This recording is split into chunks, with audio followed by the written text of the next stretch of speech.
कोई कानून नियम है, कायदा है या नहीं है, संविधान है या नहीं है? ये राजनीति होती है। ये राजनीति सत्ता के लिए तुम किसी भी हद तक चले जाओगे, कुछ भी करोगे सत्ता के लिए। अरे मेरे से दुश्मनी है, मेरे को गालियां दे लो यार, दिल्ली के लोगों का इलाज तो मत रोको कम से कम। पूरा अफसरशाही के ऊपर और स्टाफ के ऊपर और कर्मचारियों के ऊपर इनका कंट्रोल है। आज मेरे को जो मेरा चपरासी मेरे कमरे में चाय पिलाने आता है, अगर कल वो कह दे मैं चाय नहीं पिलाता, मैं उसकी ट्रांसफर नहीं कर सकता मुख्यमंत्री होके भी। इतनी भी पावर नहीं है मेरे पास। बड़े दर्द के साथ आज मेरे को कहना पड़ रहा है कि पिछले साल इन्होंने किस तरह से दिल्ली के अस्पतालों के अंदर दवाइयों को रोकने का काम। इन्होंने टेस्ट बंद करा दिए मोहल्ला क्लिनिक में। 3 महीने तक पिछले साल मोहल्ला क्लिनिक में टेस्ट नहीं हो पाए। इन्होंने पेमेंट रोक दी लेबोरेटरीज की। इतने गंदे और इतने घटिया लोग हैं। कोई रोकता है क्या? कहते हैं राम भक्त है। भगवान राम ने कभी नहीं कहा था कि गरीबों की दवाइयां रोको, गरीबों की। पाप लगेगा तुम लोगों कि अगर दिल्ली की बाउंड्री के अंदर किसी का भी एक्सीडेंट होगा, उसका फ्री में इलाज किया जाएगा, चाहे प्राइवेट में हो चाहे सरकारी अस्पताल में हो। 23,000 लोगों का हम फ्री में इलाज करा के उनकी जिंदगी बचा चुके हैं। इन्होंने फरिश्ते स्कीम बंद करा दी। इन लोगों ने, इतने घटिया किस्म के लोग हैं ये लोग। मेरा दिल रोता है जब मैं ये सारी चीजें, मैं जानता हूं किसी दिन लिखूंगा ये सब कि किस तरह से भारतीय जनता पार्टी के लोगों ने कितने घटिया स्तर के ऊपर इन लोगों ने काम। फाइनेंस डिपार्टमेंट पैसा नहीं दे रहा जल बोर्ड का। 6 महीने से पैसा नहीं मिला जल बोर्ड को। जल बोर्ड चलेगा कैसे? धमकी दी जा रही है कि फाइनेंस डिपार्टमेंट के प्रिंसिपल सेक्रेटरी को धमकी दी जा रही है, खबरदार अगर तूने पैसा दिया। लोग एक प्रश्न पूछने लगे हैं, क्या मोदी जी केजरीवाल को खत्म करना चाहते हैं? आज पूरे देश के अंदर बीजेपी का सबसे बड़ा चैलेंजर आम आदमी पार्टी है। 2024 के अंदर बीजेपी अगर नहीं हारी लोकसभा चुनाव, तो 2029 के अंदर आम आदमी पार्टी इस देश को बीजेपी से मुक्ति दिलाएगी।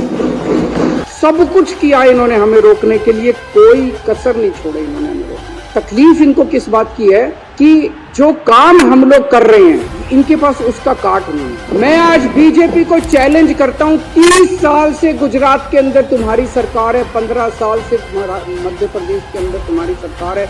एक राज्य के अंदर बिजली फ्री करके दिखा दो, तुम बिजली 24 घंटे करके दिखा दो। शिक्षा के लिए जाना जाता है दिल्ली को कि स्कूल बड़े अच्छे हो गए, और इनके स्कूलों को उठा के देख लो। गुजरात, मध्य प्रदेश, उत्तर प्रदेश के स्कूलों को उठा के देख लो, क्या हालत बना रहे। मैं चैलेंज करता हूं बीजेपी को, इतने सारे स्कूल तो छोड़ो, 10 स्कूल तुम अपने गुजरात में, मैं तो इतना घूमा गुजरात में चुनाव पर, एक स्कूल नहीं मिलता था जो इन्होंने किया। 30 साल के अंदर तुमसे एक स्कूल ठीक नहीं हुआ।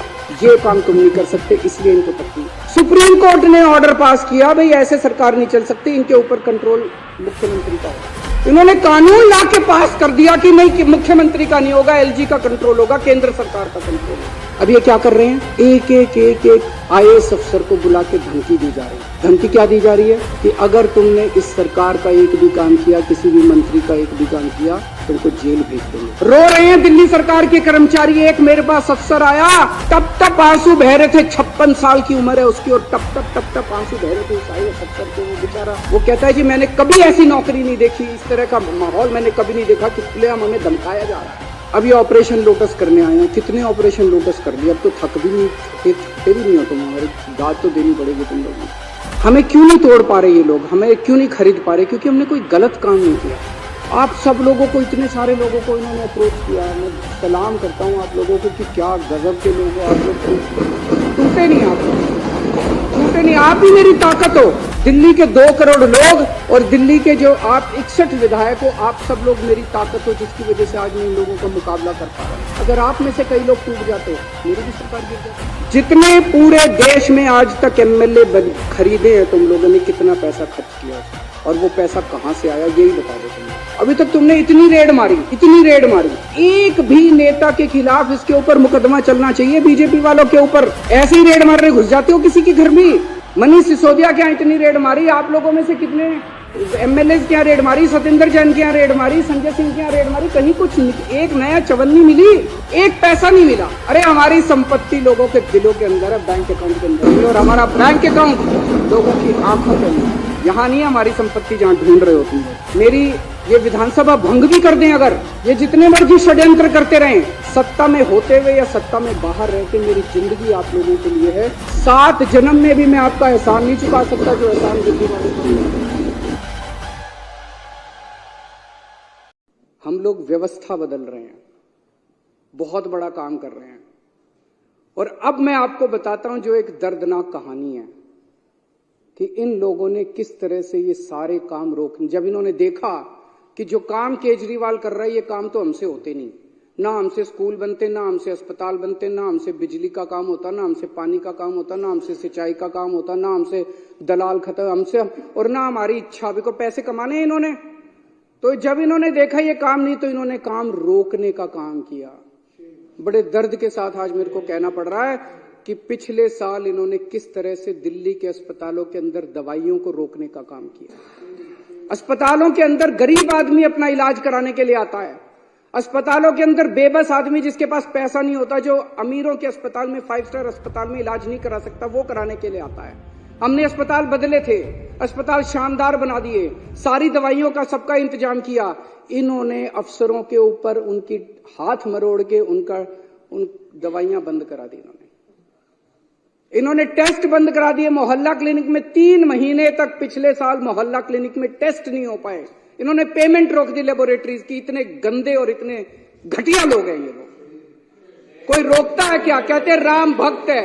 भगवान राम ने कभी नहीं कहा था कि गरीबों की दवाइयां रोको, गरीबों की। पाप लगेगा तुम लोगों को, पता नहीं किस मिट्टी के बने हैं, पाप लगेगा आपको। विधुड़ी जी, आपकी पार्टी ने जो ये काम किया दवाइयां रोकने का और टेस्ट रोकने का और सारे अस्पतालों का इलाज रोकने का, गंदी बात है ये।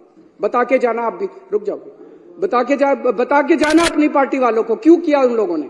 दुश्मनी मेरे से है, दुश्मनी केजरीवाल से है। दिल्ली के 2 करोड़ लोगों से क्यों बदला ले रहे हो तुम लोग?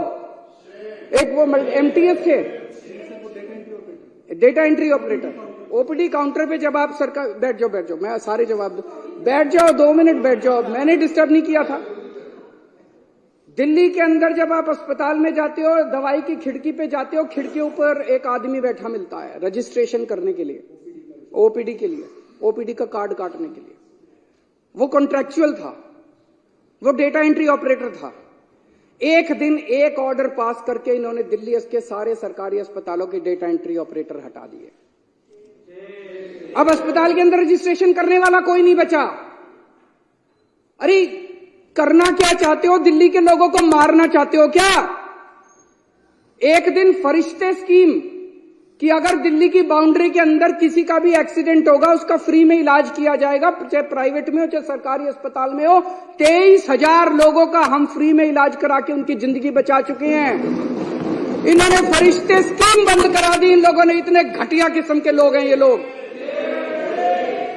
मेरा दिल रोता है जब मैं ये सारी चीजें, मैं जानता हूं किसी दिन लिखूंगा ये सब कि किस तरह से भारतीय जनता पार्टी के लोगों ने कितने घटिया स्तर के ऊपर इन लोगों ने काम किया है।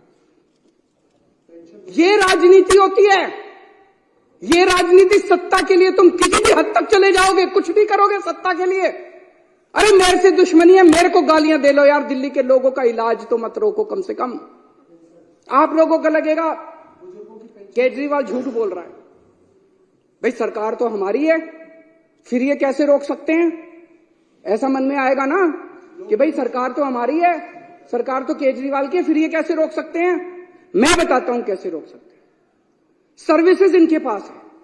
सर्विसेज का मतलब ट्रांसफर पोस्टिंग, किस अफसर को कहां लगाना है, कहां से हटाना है, किस अफसर के खिलाफ कार्रवाई करनी है। अगर कोई अफसर करप्शन करता है तो उसके खिलाफ कार्रवाई, डिसिप्लिनरी प्रोसीडिंग, विजिलेंस, जेल भेजना, ये सारा इनके पास है। पूरा अफसरशाही के ऊपर और स्टाफ के ऊपर और कर्मचारियों के ऊपर इनका कंट्रोल है। उन्होंने बिजली की सब्सिडी बंद करने की कोशिश की थी, मेरे को याद है। पिछले साल से खूब नौटंकी मचा रखी है उन्होंने। कभी बिजली कंपनियों के डायरेक्टर हटा दिए, कभी ये हटा दिया, वो हटा दिया कि बिजली की सब्सिडी बंद करो। इनको पता है कि बिजली की सब्सिडी से सबसे ज्यादा जनता प्रभावित है। होने नहीं दी मैंने इन लोगों की गंदी चाल।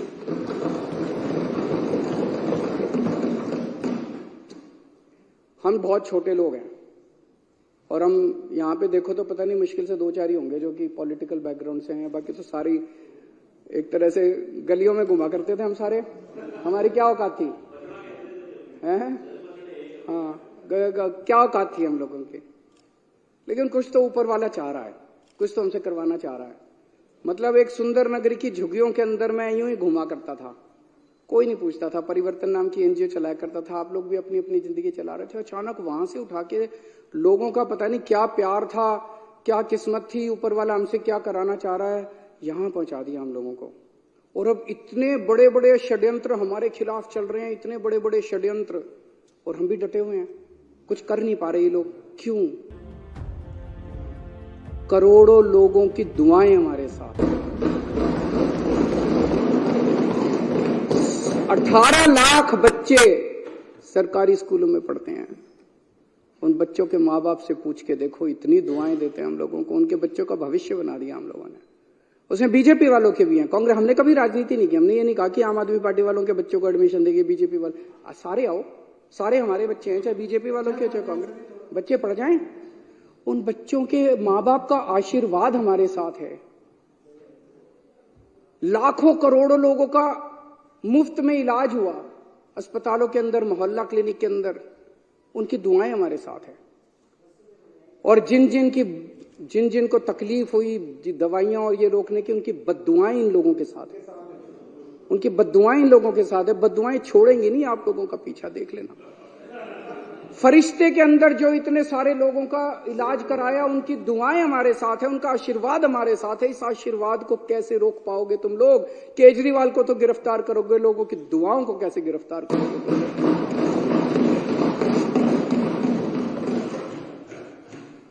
बीजेपी वाले राजनीति में सत्ता के लिए आए हैं, उनके लिए ये सत्ता की लड़ाई है, हमारे लिए ये सेवा की लड़ाई है। ये खूब षड्यंत्र रचेंगे, ये बार बार सत्ता को इस्तेमाल करके हमें कुचलने की कोशिश करेंगे। हम लोगों के आशीर्वाद से बार बार उठ के खड़े हो जाएंगे, फिर उठ के खड़े हो जाएंगे। जितनी बार ये कुचलने की कोशिश करेंगे, हम फिर उठ के खड़े हो जाएंगे। तुम्हारी मक्कारी के चक्रव्यूह से बाहर निकलने के लिए हमारे पास एक नहीं 100 अभिमन्यु इस पार्टी के अंदर हैं। आप जितने चक्रव्यूह रचोगे, उससे ज्यादा भेद के हम बाहर निकल आएंगे। अध्यक्ष महोदय, इस जो प्रपोजल मैंने कल रखा था, उसका मैं पूरी तरह से समर्थन करता हूं, और मैंने पूरे अच्छे तरीके से बताया कि इसको लाने की क्या जरूरत पड़ी। मैं थोड़े से नंबर बता देता हूं कि एक भी आदमी हमारा नहीं टूटा। हमारे टोटल 62 एमएलए हैं। अभी यहां पे विधानसभा में 54 मौजूद हैं, 2 बीमार हैं, 3 आउट ऑफ स्टेशन हैं, 2 जेल में हैं, सतेंद्र जैन और मनीष सिसोदिया, और एक के यहां शादी है। 54 यहां मौजूद हैं, एक भी नहीं टूटा इनमें से।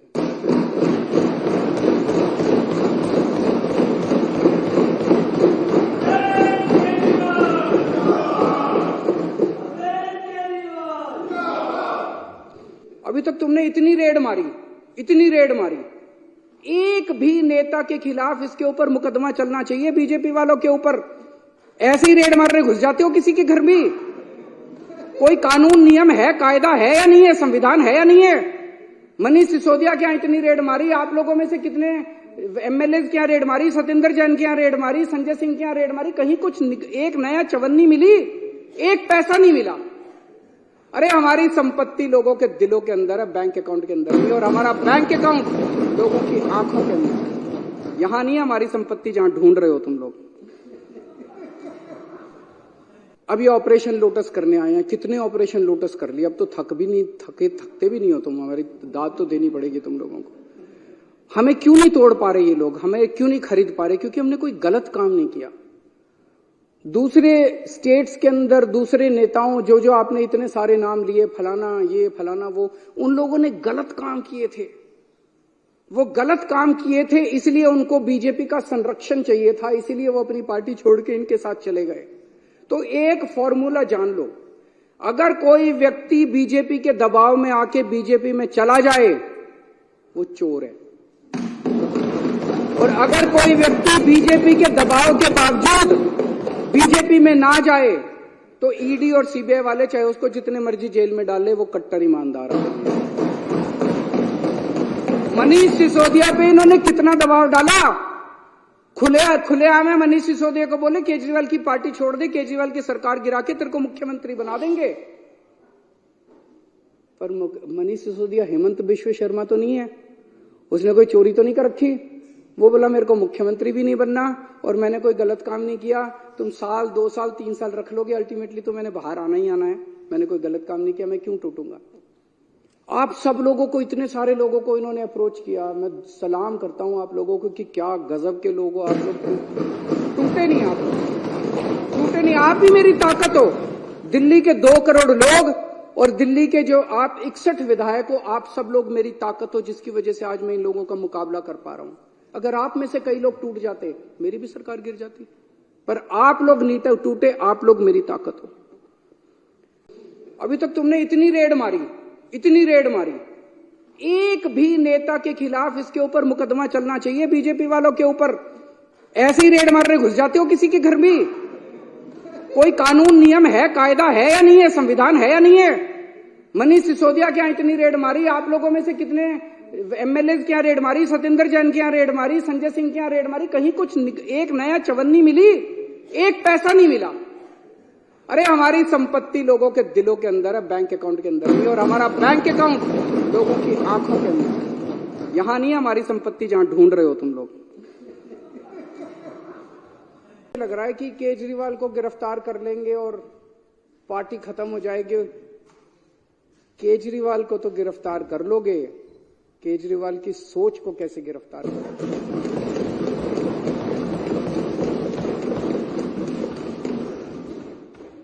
और एक केजरीवाल को गिरफ्तार कर लोगे, मेरे भारत मां की कोख से 1 लाख केजरीवाल पैदा हो जाएगा। 12 साल पहले ये पार्टी बनी थी, एक 12 साल का छोटा सा बच्चा है ये पार्टी। इस 12 साल के बच्चे ने इतने बड़े बड़े पार्टियों को चने चबा दिए। इस देश के अंदर 1350 पार्टियां रजिस्टर्ड हैं, 1350। उन्हीं में से एक पार्टी आम आदमी पार्टी थी। जब हमारी पार्टी 26 नवंबर 2012 को रजिस्टर की गई थी, रजिस्ट्रेशन के लिए अप्लाई किया था हम लोगों ने। 2012 26 नवंबर आम आदमी पार्टी का रजिस्ट्रेशन आज से 12 साल पहले अप्लाई किया गया था। मात्र 10 साल के अंदर आज तीसरी सबसे बड़ी पार्टी बन गई है पूरे देश के अंदर। बीजेपी और कांग्रेस के बाद तीसरी सबसे बड़ी। एक एमएलए बनने के लिए लोगों की चप्पल घिस जाती है, पूरी जिंदगी बीत जाती है एक एमएलए बनने के लिए, काउंसलर बनने के लिए। ये कोई इत्तेफाक नहीं है कि ये पार्टी इतने कम समय के अंदर आज 2 राज्यों के अंदर हमारी फुल फ्लेजेड सरकार है। बहुमत, भारी बहुमत के साथ, ऐतिहासिक बहुमत के साथ सरकार है। दिल्ली के अंदर 70 में से 67 सीट इतिहास में कभी नहीं आई। पंजाब के अंदर 117 में से 92 सीट पंजाब के इतिहास में कभी नहीं आई। गुजरात के अंदर पहली बार चुनाव लड़े, पहली बार के अंदर हमारे 14% वोट और 5 एमएलए आ गए। गोवा के अंदर पहली बार चुनाव लड़े और गोवा के अंदर हमारे आज 2 एमएलए हैं। ये कोई छोटी बात नहीं है, इतनी छोटी सी पार्टी और इतना बड़ा। और चंडीगढ़ के अंदर तो आपने देखा हमारा मेयर इन्होंने किस तरह से छीन लिया इन लोग।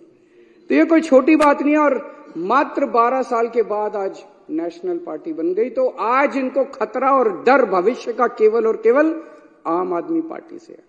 और ये भी जानते हैं, और फिर मैं दोहरा रहा हूं कि अगर ये 2024 में जीत जाते हैं तो 2029 में बीजेपी को इस देश को बीजेपी से मुक्ति आम आदमी पार्टी दिलाएगी। कुछ लोग ये भी कहते हैं जब चर्चा करते हैं लोगों के साथ, कुछ लोग ये भी कहते हैं जब चर्चा करते हैं लोगों के साथ, लोगों में, मैं तो ये बता रहा हूं, ये मेरी भावनाएं नहीं है, लोगों की, जनता के अंदर जो चर्चा चल रही है। कुछ लोगों का ये भी कि आम आदमी पार्टी के पीछे इसलिए पड़ रही है, दिल्ली की हार को पचा नहीं पा रहे। याद करो 2014 में मई के महीने में क्या जबरदस्त बहुमत लेके मोदी जी आए थे, क्या जबरदस्त। उसके बाद हरियाणा जीत गए, महाराष्ट्र जीत गए। एक अश्वमेध यज्ञ का घोड़ा चला था, ऐसे लग रहा था जैसे इस घोड़े को कोई नहीं रोक पाएगा।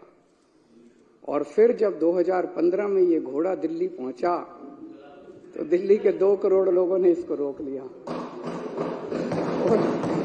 और केवल रोका नहीं, 70 में से 67 सीट बीजेपी केवल 3 पे सिमट गई।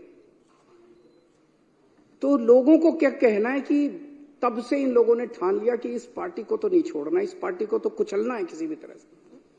और फिर अक्सर देखा गया इस तरह की नई पार्टियां आती हैं, आंदोलन से निकलती हैं, बनती हैं और फिर एक ही चुनाव में खत्म हो जाती हैं।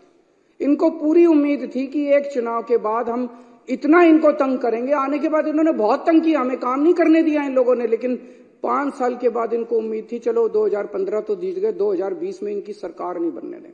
फिर 2020 के अंदर 70 में से 62 सीट, ये 8 सीटों में से 2019 में इतने भारी 303 सीट लेके लोकसभा के अंदर जीते, लेकिन उसके बाद दिल्ली के अंदर आके हार गए। तो इनको ये दिल्ली की हार पच नहीं रही। अब ये क्या कर रहे हैं, एक आईएएस अफसर को बुला के धमकी दी जा रही है। धमकी क्या दी जा रही है कि अगर तुमने इस सरकार का एक भी काम किया, किसी भी मंत्री का एक भी काम किया, तुमको जेल भेज देंगे, तुमको सस्पेंड कर देंगे, तुम्हारे ऊपर झूठा केस बना देंगे। जैसे इतने सारे झूठे केस अभी इन्होंने बताए, तुम्हारे ऊपर झूठा केस बना देंगे, सस्पेंड कर देंगे, ईडी लगा देंगे, सीबीआई लगा देंगे। खबरदार अगर तुमने इनका साथ दिया तो।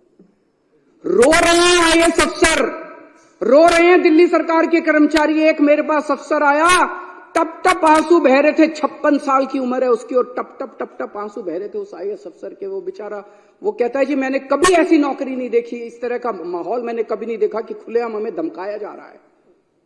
दिल्ली के अंदर, पूरी दिल्ली के अंदर पानी का संकट इन्होंने और सीवर का संकट पैदा कर रखा है। कैसे? आप लोगों ने इस पूरी विधानसभा ने बैठ के बजट पास किया पिछले साल। आपने कहा भाई 5,000 करोड़ रुपए बजट होगा दिल्ली जल बोर्ड का। वो सारा पैसा लेके बैठ गए ये लोग। फाइनेंस डिपार्टमेंट पैसा नहीं दे रहा जल बोर्ड का, 6 महीने से पैसा नहीं मिला जल बोर्ड को। जल बोर्ड चलेगा कैसे? छोटे मोटे रिपेयर का पैसा भी नहीं मिला जल बोर्ड के पास रिपेयर का पैसा भी नहीं बचा। छोटा मोटा धमकी दी जा रही है कि फाइनेंस डिपार्टमेंट के प्रिंसिपल सेक्रेटरी को धमकी दी जा रही है, खबरदार अगर तूने पैसा दिया।